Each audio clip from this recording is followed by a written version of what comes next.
আপনার হাতে থাকা স্মার্টফোনে যদি ভাইরাস হয় সেক্ষেত্রে আপনার ফোনটি হ্যাং করবে, স্লো কাজ করবে, গরম হয়ে যাবে, এমনকি নষ্ট হয়ে যেতে পারে। তাই ভিডিওটি সম্পূর্ণ দেখে এখনই শিখে রাখুন আপনার ফোনের ভাইরাস কিভাবে রিমুভ করতে হয় কিংবা ডিলিট করতে হয়। শুরুতে আপনি আপনার গুগল প্লে স্টোর অ্যাপসটাকে ওপেন করে দিবেন। দেন এখান থেকে আপনার জিমেল অ্যাকাউন্টের প্রোফাইলের লোগোর উপর ক্লিক করে দিবেন। এরপর এখান থেকে ম্যানেজ অ্যাপস অ্যান্ড ডিভাইস এই অপশনে ক্লিক করে দিবেন। এরপর দেখেন নো হার্মফুল অ্যাপস ফাউন্ড দেখাচ্ছে, এই অপশনে ক্লিক করে দিবেন। এরপর আপনারা কি করবেন, এখান থেকে স্ক্যান নামে একটি অপশন দেখতে পারবেন, এই অপশনে ক্লিক করে দিবেন। এখন দেখেন স্ক্যানিং হচ্ছে, তার মানে আমাদের ফোনে কোনো ভাইরাসজনিত কিংবা ডেঞ্জারাস কোনো অ্যাপস আছে কিনা সেটা এখানে শো করবে। দেখেন আমার ক্ষেত্রে দেখাচ্ছে নো হার্মফুল অ্যাপস ফাউন্ড, তার মানে আমার ফোনে কোনো ভাইরাসযুক্ত কিংবা ডেঞ্জারাসযুক্ত কোনো অ্যাপস নাই। যদি আপনার ক্ষেত্রে থাকে এখানে শো করবে, আপনি সেই অ্যাপসটি সাথে সাথে আনইনস্টল কিংবা ডিলিট করে দিবেন।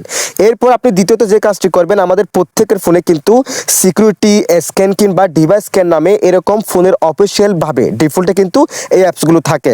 আপনারা কি করবেন, প্রত্যেকটা অ্যাপসে বা প্রত্যেকটা ডিভাইসের ওরকম অ্যাপসে ঢুকে সেখান থেকে আপনারা ভাইরাসগুলো ক্লিন করে নেবেন। আপনাদের স্টোরেজ সব কিছু আপনারা ক্লিন করে একদম গ্রিন কালার করে ফেলবেন।